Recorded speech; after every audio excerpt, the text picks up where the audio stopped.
Send it off to the 5 publishers, see what they're going to say. John, who gets advances and that kind of thing from publishers anymore? No one. Not really, not No anybody. one. Like Grisham or somebody. Well, I just told you, they offered Jack Canfield $100,000 up front. $100,000. That's a rounding error for him, right? He was actually kind of insulted because normally he was getting $500,000 to $800,000 up front. John, Of course, this John?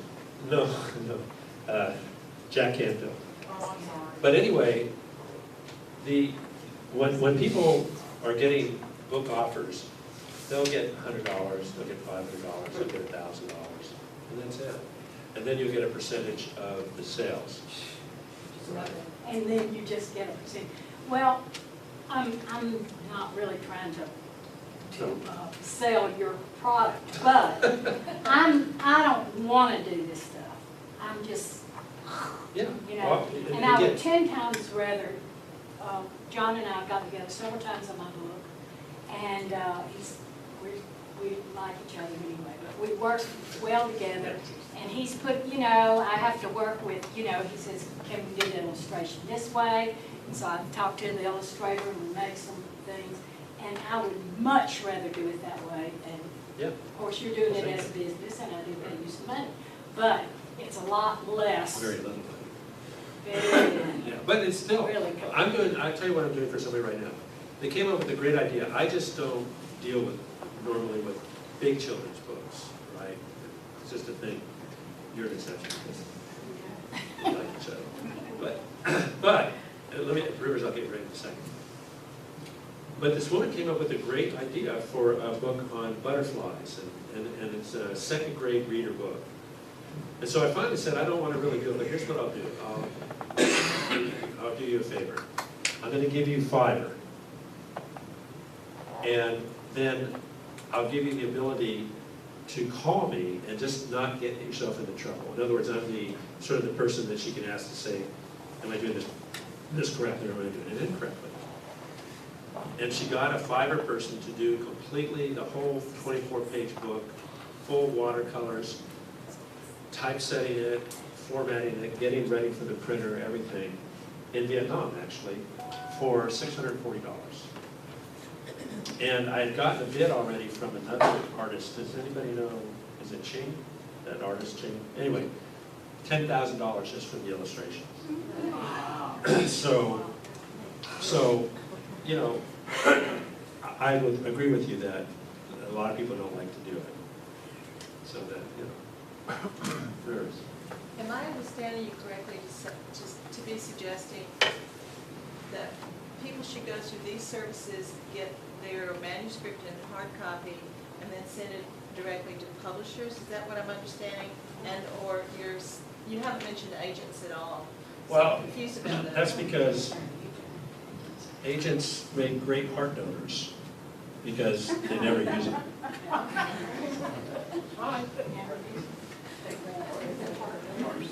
Agents probably did a great job way 20 back years in ago. the day.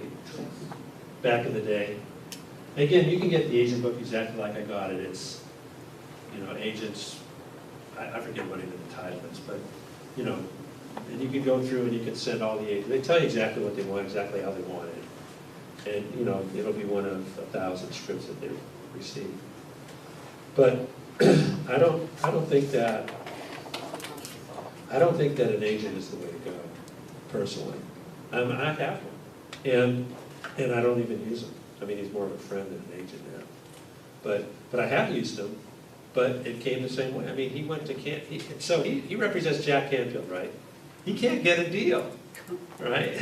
So then this is one of the most successful agents in the country, and he can't get a deal. He's the one that agented and actually created the whole Dummies series. So he's not a lightweight guy. But, you know, he told me, quite frankly, he goes, John, you know, you'd be better off doing it yourself. You keep all the money. So, yes, I am. Now, if you're wanting to send to one of the 5 big printers in New York, then I would suggest that you can go to their websites, or, like for instance, if you if you have a book like Grisham, I would go and get a Grisham book in the library and look at it. He'll thank his agent right inside, right? And send it to his agent. You know, but to blind send agents anymore, I just don't think that business model works. Teresa. I'd like to add this. I've had 5 agents. Not one of them was worth their salt. I worked harder for myself, hey Todd, than any of them did. I wound up firing every one of them over time. Also, for those of you who want to go with traditional publishers, John, if I may offer this advice, before you do, I've been contacted by a few who want to republish some of my works. Go to Google and type in the name, say Simon and Schuster or something like that, whatever their name is, class action lawsuit. I'm in a class action lawsuit now against 5 of my publishers who had not paid me royalties over the course of, for 8 titles over the course of 6 years. And I've got my rights back. I've got my rights back and I republished those, I'm republishing those myself. Yeah, which is the amazing It's a Texas horror book. story. Yeah. Yeah. So, yeah, there's a class action suit, that's another thing. What do you think? Book publishers, right? It's a different business because they're publishing books too, right, and spending money, and they're selling 15% retail in a bookstore, or a wholesale in a bookstore, and the rest of them are going out of Amazon. And they don't make money on Amazon books. In fact, I'll tell you an interesting story. I have this friend named Fred who I published 4 of his books, 3 of his books. And he's a great writer, he's an ex-CIA guy, and finally he got a deal with a Regency Press. And he says, oh, John, you know, I got a deal, you know, blah, blah, blah. So I had to take down his books and, you know, all this other stuff. But anyway, he got it published. The book, he was selling it for $14.95. The book now is $25, and the ebook is $17. That seems like a lot of money for a book. And he was telling me that he feels like he's only going to get the money that they sent him up front for the rights of the book, which is like, I don't know, it's like $1,000 or $2,000. So you know, you can get your book published, but it's not going to do you a lot of good monetarily. That's the problem. Yes. I just wanted to make a couple of observations back on the issue of an advance. So you get an advance, $100,000, or, I mean, most of us wouldn't get that kind of money to start with for an You get advance. But that is an advance against Royalties. sales. Yeah. So it can take years to earn that advance back, then your royalties start to kick in. I think in the 1980s, it was about 2 or 3 years before we earned back our advance and started to get royalties, and in that time, my publishing house was sold to other people. Of course, they never let you know these things. And, you know, I mean, it was just, it became a minefield. I mean, it was just horrible. My other thought is that when we're reading about agents or whatever else we're reading about, advances, any of that, what we're reading is in print, and that's always a timeline from what is current.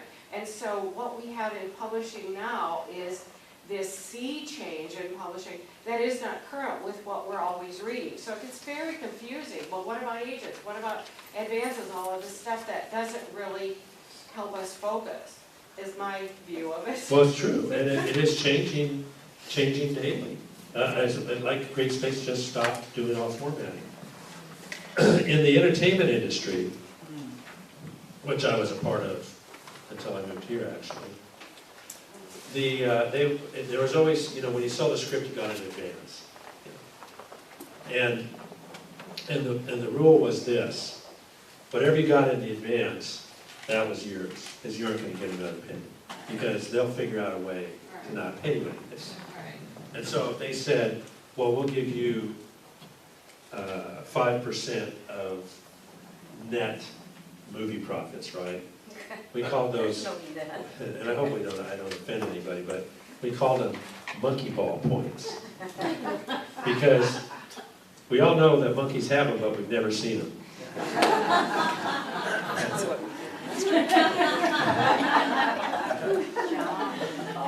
I know, that was bad. But that's true. I mean, I'll have to come up with another analogy, but that's the analogy we have. I have a friend who, he was an instructor of mine in film school. His son wrote Forrest Gump. And he was paid $500,000 up front to write that script. But the movie made almost $1 billion, and he was entitled to like $5 or $6 million. Will Grooms, No, not No, Winston. Winston is the one who wrote the The book. screenwriter. This is the screenwriter. his son. His name is called Joe Roth. Anyway, so he calls, you know, the agent calls up Paramount and says, "Where's my money?" And they go, "Well, the movie didn't make any money." He goes, "Yeah, but it brought in $1 billion." He goes, "Oh, no, it didn't make any money." So he had to sue Paramount to get paid. Oh, my. It's the same way with books, you know, unless you're, you know, Stephen King or something, then you're gonna cast a spell on them. You're not gonna get paid, so you're up front, you're done. So, you know, that's why I'm such a proponent of taking control of your own destiny. And I think I'll leave this thought with you, is that you don't necessarily want to do the work maybe once you've written it, because, I mean, look at all the effort you put in to write the darn thing. But you have choices now, and you have the power and you have the ability to control your own product. Or you can find somebody to do it. But believe me, if, like, for instance, if you pick me, I'm gonna be on Fiverr, right? Doing this stuff. I don't use them to format because I'm actually, you know, pretty good at that. But the point is that you don't have to wait anymore. You can have your product done. You can have your vision accomplished. And, you know, people have a lot to say about CreateSpace.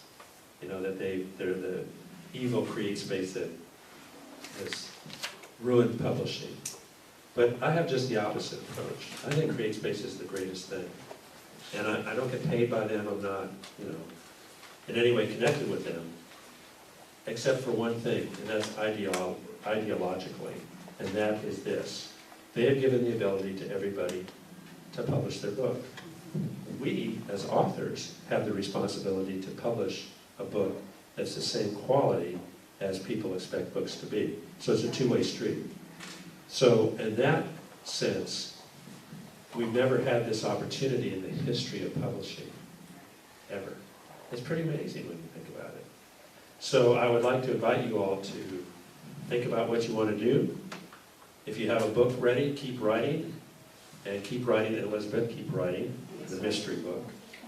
And know that your book is going to get published. Now, as far as marketing goes, I'm going to invite Frank up here, who says he's going to talk a little bit about marketing, and he's kind of figuring it out. It's pretty amazing. I mean, he got our book up to #2, and that's a pretty difficult thing to do on Amazon.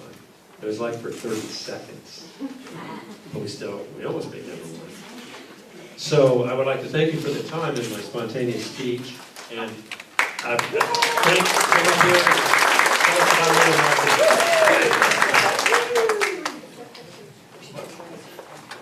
I'd like to thank John for helping me get published.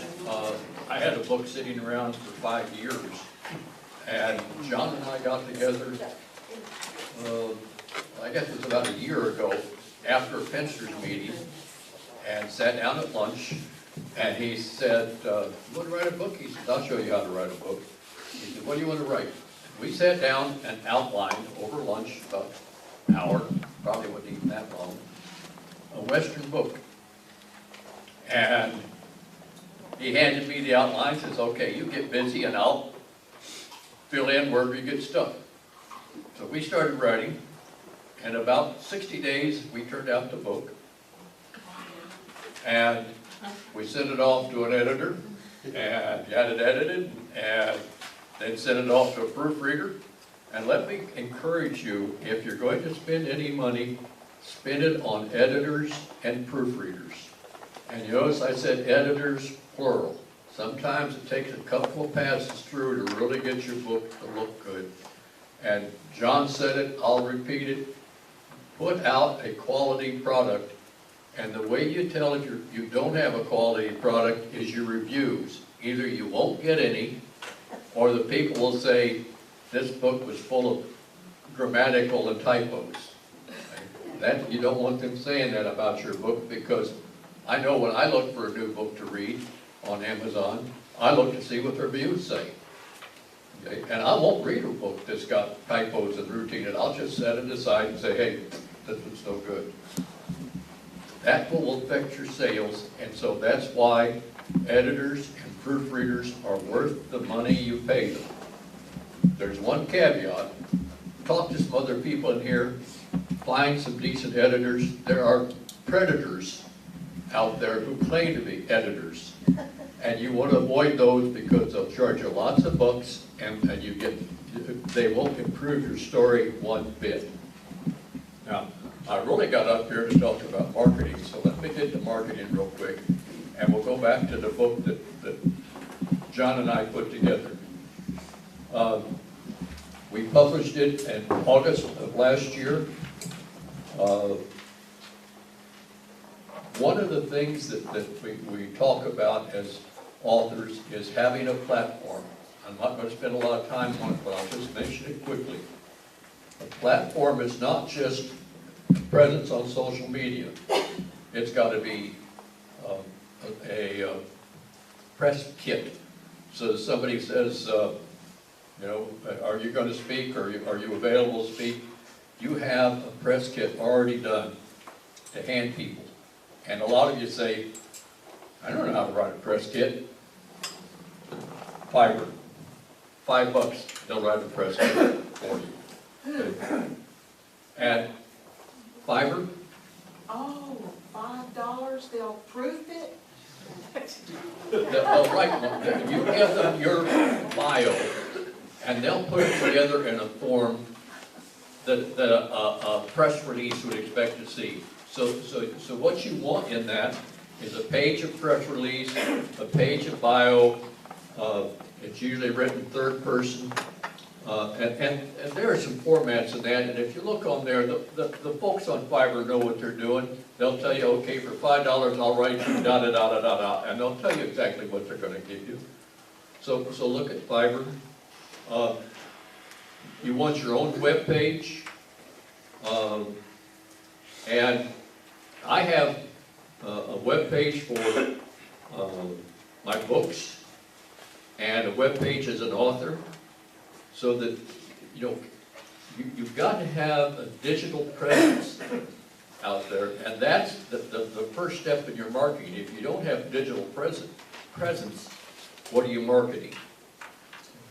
And the three things that I really work at consistently are KDP, that's Kindle Direct Publishing, and if you want to find them, it's kdp.amazon.com.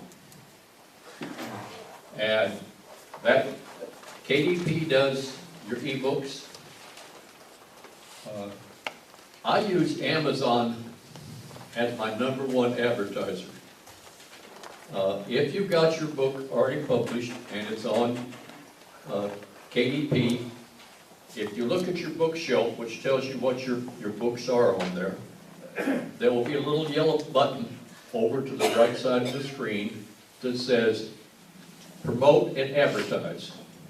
You click on Promote and Advertise, and it'll take you to Amazon Marketing Service, AMS. And if you want to find it, it's www.ams.amazon.com. If you haven't figured it out, Amazon's got a hook in all of this. Okay. But it works.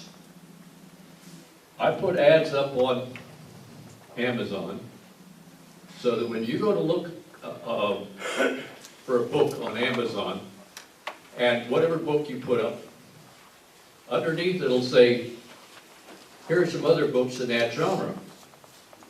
Well, if you look real close, some of those right underneath say sponsored. That's where my ad appears.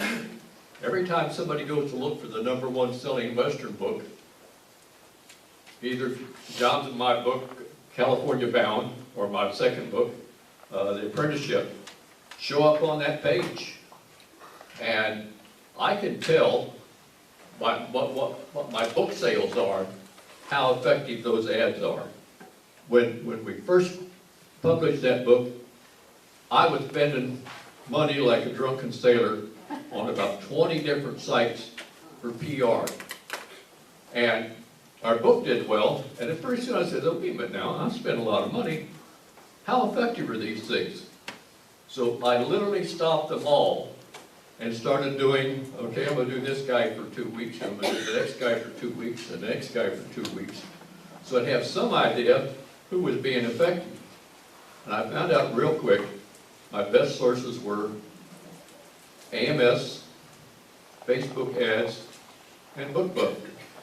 Facebook ads and what? What's the last book? BookBub, that's the last one on the list, bookbub.com. Now, BookBub is actually for readers, okay? But they do allow authors to advertise on there. And so, I advertise on BookBub so that when you go look for a BookBub book, some of my books will appear. Just like it does on Amazon, below the book you were looking for, my ad appears, the same thing happens in BookBub. BookBub is actually number-wise about the same size as KDP when you get looking on Amazon and say, hey, you know, where am I selling, what's going on? BookBub is a wonderful source for both readers and authors, because if you want to sell something, and let's be specific, if you want to sell a book, who do you want looking for your book? Somebody who is a reader looking to buy a book. And that's why BookBub and Amazon are such powerful places to advertise. You go look for a book, and up pops the book I'm advertising. You say, oh, gee, I've seen that up here a couple of times, that might be pretty good, and you click on it. And that's better than a blind ad on, let's say, Google AdWords or LinkedIn or some of these other places where the people aren't there looking for a book, and a book ad pops up and they're like, where'd this book ad come from? If they don't expect it, they probably won't buy it. But if a book ad pops up on Amazon or on BookBub, they're already looking for a book, and they say, oh, this is a good thing to do. So it's important to pay attention to places like BookBub. And now the next question is, of course, is, I don't know how to make ads. What's the line from Gone with the Wind? I don't know nothing about making book ads. Fiverr. Go to Fiverr and say, I want an ad for Amazon for this book. And you'll get somebody to put you, they'll put your cover and everything else. BookBub is duck soup simple. They put your cover up, they give you 60 words of blurb, and a little button that says, you can say buy now or whatever. I did some playing around and I found out that the two most popular words on those buttons, that's called a call to action button. The two most popular words are yours and get. So what do I put on my button? Get yours. And people are clicking on it. And that's really what it's about, is how do you sell your book?